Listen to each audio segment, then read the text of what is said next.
இவ்வளோ தூரம் ஜெபம் பண்ணி ஆசைப்பட்டு கட்டி எல்லாம் கொண்டு வந்துட்டு இடையில எல்லாமே அவனை விட்டு போகும்போது அவன் முடிஞ்சிச்சுன்னு தான் நினைச்சான். ஆனால் ஆண்டவர் சொல்றார், இல்லை, அடுத்து இன்னைக்கு தைரியமாய் கடந்து போக ஆண்டவர் உங்களுக்கு உதவி செய்ய வரல. ஸோ நம்பர் 2, இரண்டாவதாக என்னுடைய முடிவு, என்னுடைய ஆசை, நான் நினைச்சது, நான் டிராவல் பண்ணது, நான் ரொம்ப கமிட் பண்ணது, நான் ஆசையாக உருவாக்குனது, நான் பாடுபட்டது எனக்கு எதிராக இல்லைன்னா எனக்கு நிராசை ஆகும்போது ஒரு தேவனுடைய பிள்ளை இந்த காரியத்தை மட்டும் செஞ்சிடக்கூடாது. வாசிக்கலாம், வேதத்தை திறந்து 10வது வசனத்தை வாசிக்கலாமா? யோபுவின் புஸ்தகத்தில் நம்ம 1ஆம் அதிகாரத்தினுடைய 10வது வசனத்தை வாசிக்கலாம். நீர்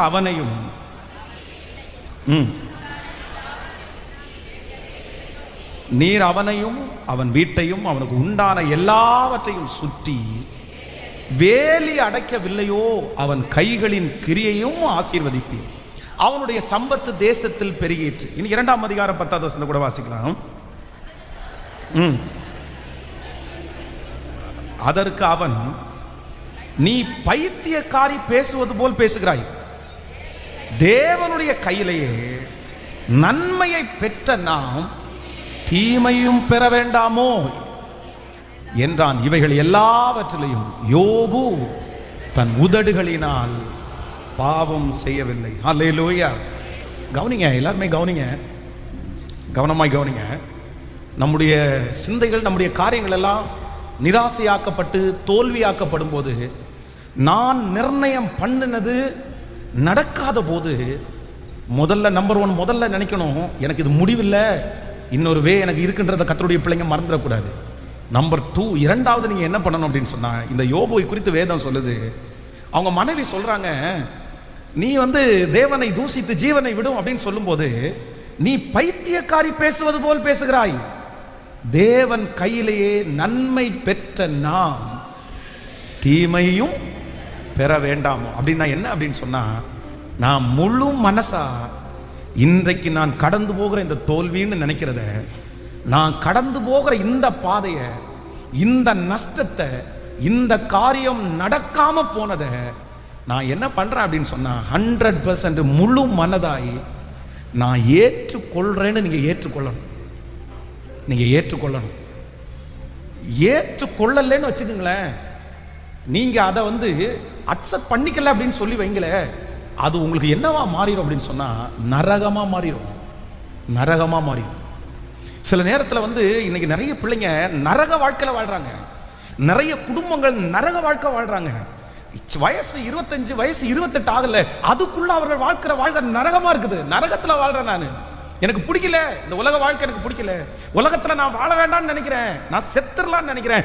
ஏன் அப்படின்னு சொன்னா, நான் கற்பனை பண்ணது ஒண்ணு, நான் ஆசைப்பட்டது ஒண்ணு, நான் பாடுபட்டது ஒண்ணு, எனக்கு நடந்தது இன்னொன்னு நடந்திருக்குது. நான் எப்படி இதை ஏற்றுக்கொள்ள முடியும்? நான் எப்படி, நான் ஒரு கேரக்டர் நினைச்சேன், ஆனா என்னுடைய ஹஸ்பண்ட் இந்த மாதிரி கேரக்டர் இருக்காரு, நான் ஒரு கேரக்டர் நினைச்சேன், என் மனைவி இன்னொரு கேரக்டர் இருக்கிறாங்க, நான் இப்படி நினைச்சேன், ஆனா அது இப்படி நடக்குது அப்படின்னு சொல்லி தன்னுடைய இருதயத்திலே நிராசையாக்கப்படும் போது நிறைய பேரால என்ன பண்ண முடியல அப்படின்னு சொன்னா, கர்த்தருடைய பிள்ளையே, நீங்க ஏற்றுக்கொண்டால்தான் அடுத்த முயற்சி உங்களால் எடுக்க முடியும். நீங்க ஏற்றுக்கொண்டால்தான் நீங்க சமாதானமா வாழ முடியும். நீங்க அதை ஏற்றுக்கொண்டால்தான் நான் நம்புறேன் ஆண்டவருடைய ஆசீர்வாதத்தை நீங்க பெற்றுக்கொள்ளணும். நீங்க சும்மா பாஸ்ட் சொல்றாரு அப்படின்றதுக்காக நீங்க ஏற்றுக்கொள்ள வேண்டாம். நீங்க என்ன ஏற்றுக்கொள்ளணும் அப்படின்னு சொன்னா, அன்றியும் அவருடைய தீர்மானத்தின்படி அழைக்கப்பட்டவர்களாகி தேவனிடத்தில் அன்பு கூறுகிறவர்களுக்கு சகலமும் நன்மைக்கு ஏதுவாய் நடக்கிறது. எனக்கு அவர் எது செஞ்சாலும் நன்மைக்கு தான். கர்த்தர் இந்த பாதையை கொடுக்காம இருந்தது நல்லதுதான், இந்த காரியத்தை அனுமதிச்சது நல்லதுதான். நான் ஆசைப்பட்ட இந்த காரியம் நிராசையாய் போனதற்கு எனக்கு தெரியாது, அதனுடைய ஆழம் என்னன்னு எனக்கு தெரியாது, அதனுடைய பின் விளைவு என்னன்னு எனக்கு தெரியாது, அதனுடைய பின்பக்கத்தில் என்ன நடக்குதுன்னு எனக்கு தெரியாது. ஆனா என்ன படைச்சவருக்கு, நான் பரிசுத்தமாய் வாழ்வதற்கு ஒப்பு கொடுத்தவருக்கு, என்னுடைய உத்தமத்தை பார்க்கிற கர்த்தருக்கு, என்னுடைய நீதியை பார்த்த கர்த்தருக்கு, நான் போகும் வழியை அவர் அறிவார் என்று முதல் நாளிலே பேசினது போல அவருக்கு தெரியும். அவருக்கு தெரியும். பிள்ளைகளை நீங்க ஏற்றுக்கொள்ளணும். நீங்க ஏற்றுக்கொள்ளணும். ஏன் ஏற்றுக்கொள்ளணும் அப்படின்னு சொன்னா, எதுக்கு ஏற்றுக்கொள்ளணும் அப்படின்னா, இந்த பாதையை நான் ஏற்றுக்கொள்றேன்.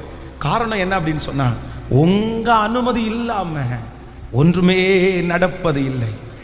உங்க அனுமதி இல்லாம ஒன்றுமே நடப்பதில்லை. திருநெல்வேலியில் சாராடெக் காலேஜில் பல ஆண்டுகளுக்கு முன்பாக படித்த ஒரு வாலிப தங்கச்சி. அவங்க வந்து அந்த காலேஜில் படித்துட்டு இருக்கும்போது அந்த காலேஜில் ப்ரேயர் நடத்துறதுக்காக நிறைய பேர் ப்ரேயர் நடத்துறதுக்காக வருவாங்க. அப்போ அந்த ப்ரேயர் நடத்துறதுக்காக வரும்போது ஒருத்தர் பிரசங்கம் பண்ணும்போது அவங்கள்ட்ட சொல்கிறார், இந்த மாதிரி உங்களுடைய எதிர்கால வாழ்க்கைக்காக யாரெல்லாம் ஜெபம் பண்ணுறீங்க அப்படின்னு கேட்ட உடனே யாருமே கை தூக்கலை. உடனே அவங்க சொல்லும்போது, இல்லை உங்கள் எதிர்கால வாழ்க்கைக்காக நீங்கள் ஜெபம் பண்ணணும், நீங்கள் ஜெபம் பண்ணால் ஆண்டவர் உங்களுக்கு பெஸ்ட்டாக தருவார், நீங்கள் என்னென்ன ஜெபிக்கிறீங்களோ அதை ஏசப்பா செய்வார் அப்படின்னு சொல்லி அந்த அவங்க பிரசங்கம் பண்ணணுன்னா அங்கே இருக்கிற ஒரு மகள் வந்து தன்னுடைய வாழ்க்கையை ஒப்பு கொடுத்து டெய்லி அரை மணி நேரம் தன்னுடைய எதிர்கால வாழ்க்கைக்காக மட்டும் 10 வருஷம் ஜெபம் பண்ணி இருக்கிறாங்க. 10 இயர்ஸ். இந்த 10 வருஷத்துல ஒரு நாள் கூட ஜெபம் பண்ணாம இருந்ததில்லை.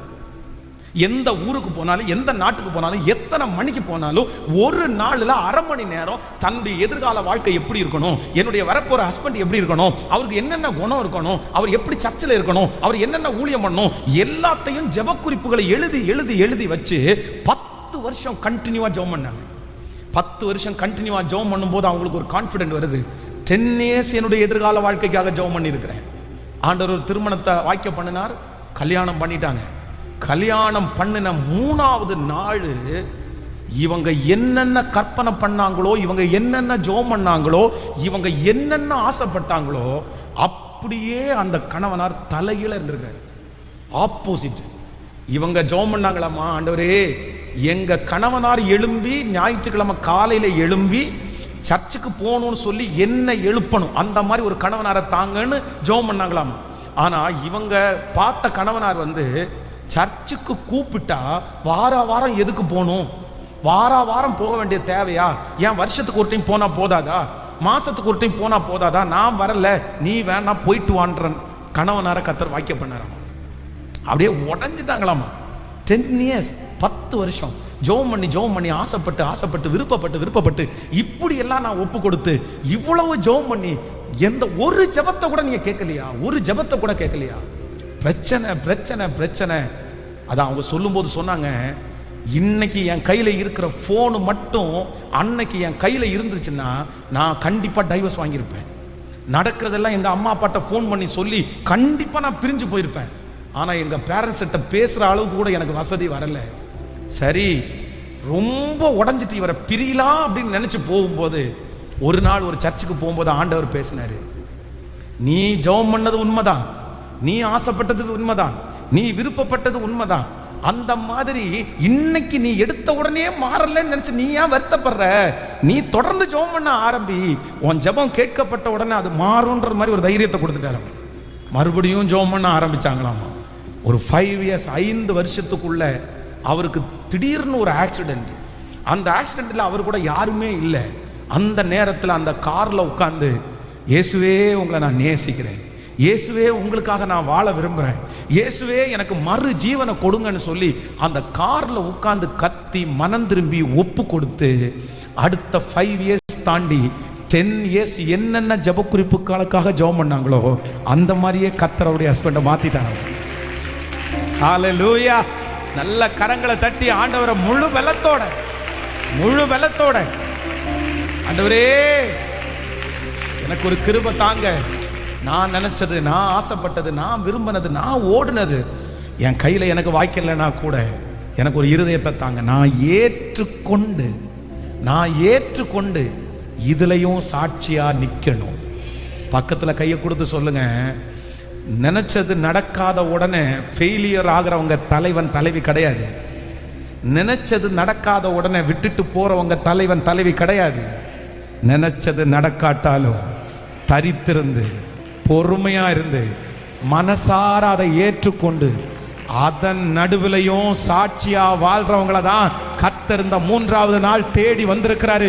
இந்த சத்தத்தை கேட்கிற உங்களை கர்த்தர் அதுக்காக தான் தேடி வந்திருக்கிறாரு. கர்த்தர் சொல்றாரு, அதுல நில்லு மகளே, நீ ஏற்றுக்கொள். ஆண்டவரிடத்துல பலத்தை மட்டும் கேளு, ஆண்டவரிடத்துல கிருபையை மட்டும் கேளு. ஏசப்பா என்னால தாங்க முடியல, நான் என்ன செய்யணும்ன்ற ஞானத்தை கேளுங்க. நான் நம்புறேன், இத்தனை பலவீனத்தின் மத்தியிலையும், இத்தனை இயலாமையின் மத்தியிலையும், நீங்க நினைச்சது எதுவுமே நடக்காததன் மத்தியிலையும் கர்த்தர் உன் கையில கொடுத்திருக்கிற அந்த காரியத்தை பெஸ்டா செஞ்சு முடிக்கக்கூடிய பலத்தை கர்த்தர் தருவாரு. இந்த காரியத்தை முடிக்கும் போது நீங்க ஆசைப்பட்டதை விட, நீங்க விரும்பினதை விட பல மடங்கு